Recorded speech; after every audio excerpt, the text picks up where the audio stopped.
Hey everyone, it's Kyle from Cool Collectibles, back again for another review. This time it's the Pop Culture Shock 1/3 scale Chun-Li statue. And if you follow the channel, you do know that I love Street Fighter. I've been playing Street Fighter for about 25 years, I think, since high school days. And I do love their 1/3 scale statue series. And the only other one that I have, which is off to the side here, is a Ryu. Don't mind my shit lighting because it is, well, pretty shit, but it's the best I can do in the middle of the night here. Otherwise I might try and take some more photos and so on in the natural light tomorrow morning. But I did receive this today from Pop Culture here in Australia on a Saturday morning, which was nice. And overall I think Pop Culture Shock have done a pretty outstanding job with this particular statue. There are a few things that annoy me with this, and they are a result of pretty much the packaging, which is disappointing, but they annoy me so much to the point that I might ask Pop Culture for any chance of a replacement head sculpt. They're not major things, it's just annoying where they're located, that's all. But I'll start with the good, and there are a lot of good things. I particularly like the stockings. On the prototype photos, the seam for the stocking was actually on the outside here, and it was a pretty ugly seam, and so they've hit it pretty well. But if I just lower the camera here, you'll see that the seam is now on the inside thigh, so it can still be a little bit ugly depending on the angle. Like you can sort of see it there, right up the inside of her leg, but at least it's on the inside. And it's not too noticeable from, you know, like a front-on pose or something like that. So I think they've done a pretty good job overall. It does bunch up a little bit around the back of the knees, so I'm not sure if I can get put on those white gloves that they provide and futz around with that a little bit to smooth that out a bit more. But overall, it does look pretty nicely done, I think. The Cheapo itself. This classic outfit of hers, I think the material is really nice. The stitching could be better, I think, and a bit more symmetrical. As you can see around the chest here, it's not quite as symmetrical as I would like, and I think it's probably a bit more obvious around the rear, where you can sort of see the center seam, and those sort of S curves are not very symmetrical at all. But overall, it's on the back, so I'm not going to get too hung up about it, if I can actually speak. As you can see, there are some creases out of the packaging, but I don't think that's nothing a bit of water treatment or anything like that can help with. So I think I don't think that's too major of an issue. The white corset thing here, I've seen others where it's been a bit more sort of wrinkled and so on. Mine's not too bad, and I think the detail in that is really nice as well, so definitely like the way they've done that. The ankle bracelet things here I think are a little bit small. They could have been a little bit bigger, but that would have of course caused a problem with this particular one there. That was pretty tricky to put on and get the hand magnet in so that the hand sat sort of flush with the top of her breast there. But you can sort of push it down as far as it can go, and it will eventually sort of fit there fairly nicely. The skirt, the trim around the edging with that gold is pretty nice. For those wondering, she does have underwear underneath. If I just and this is where I'll probably show one of the issues. If I just lift it up, you'll see her underwear there, and you can just catch that mine has a bit of a chip right there, so right along the seam, which is a little disappointing, to be honest. Most of the time, of course, it'll be covered with the skirt here, but I guess so it doesn't really bother me too much because it'll be covered most of the time, but it would have been nice if that chip or crack there wasn't in place. And I guess the padding around the shoulders aren't too bad. You can probably futz around with that a little bit. It's not too, I think it can be sort of played around with a little bit in there, so it's not too bad. But the sheen of it, the the cut I think is pretty nice overall. The base here, if I just might as well start from the bottom here. The base is nicely sculpted and painted. Oh, and while I have this here, I did get number 221 out of 350. The base is nicely painted. It's a little bit, it's probably the same height as Ryu's. And so overall I think both of them stand about the same height on display. So I do like the gold sort of roof. I'm assuming that's a roof. And that's pretty much the same on both sides, I think, with the dragon there. Now on the feet here is probably where you might be able to, it's really hard to see on camera and in photos and so on. But because this whole statue and all the pieces were wrapped in this red satin material, which I can't show you because I've packed it all away in the box. But pretty much all the components that make up the statue are wrapped in this red satin material, and through the shipping and so on, it does bleed. And so I'm not sure if it's picking it up on camera or not. But this whole section here has a very sort of pinkish red tinge to it, because and if you look up close you can see where the red satin has bled onto this white boot. It's not too noticeable on the shoes.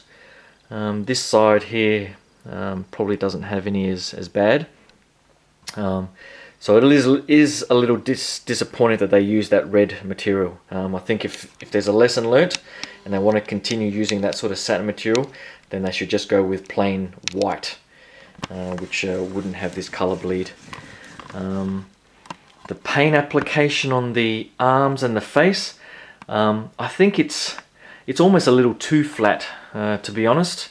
I was hoping for a bit of skin texture. I know she's meant to be the perfect female fighter and so on, but I think with the Ryu statue, the skin texture and so on was really nicely done. It was almost hyper realistic to some extent, with the freckling in the skin and so on. But this Chun-Li is almost like it's too perfect.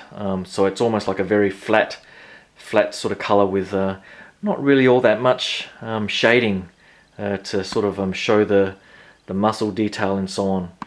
So that was a little bit disappointing. If I just go up a little bit, so the arm here, the hand sculpts are quite nice. They're nicely done. They've got glossy fingernails. People mentioned something about the webbing in the right hand. I'm not sure if it affected the other versions of this Chun-Li statue, but mine seem fine. And the left hand here doesn't seem to have too much of a webbing issue. The head sculpt, I think the head sculpt is perfect.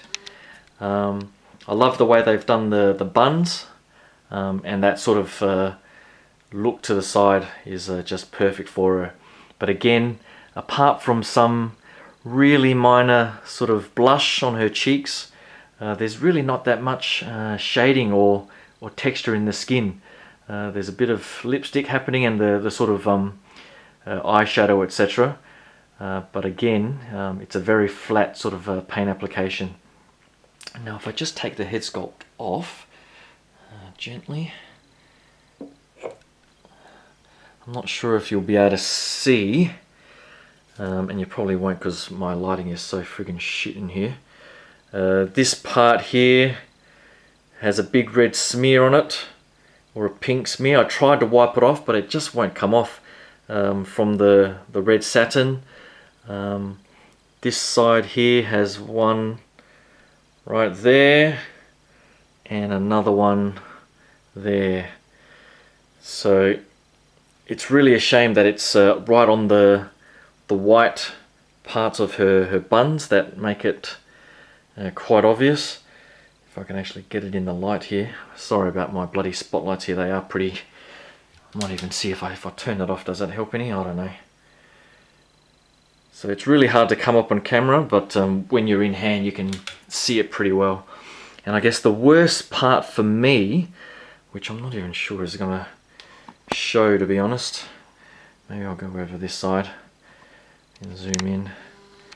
Right on the bridge of her nose here, there seems to be some sort of weird patch where the the lighting where the skin tone is a much lighter tone, so it's like it's been rubbed off the bridge of her nose. And I know it's really hard. I'm not sure if it's picking up on the camera there, but just right there where it seems like it's a little bit more glossy, and the skin tone is like just a small patch is a lighter color. So when you sort of see it in natural light, your eyes immediately go to that spot where it looks like she's had a bit of sunburn peel off or something like that. So together with these red smears that I can't seem to rub off, I might just ask Pop Culture here in Australia to see if there's any chance of me getting a replacement head sculpt. With the red smears on the feet, I can probably live with that, to be honest.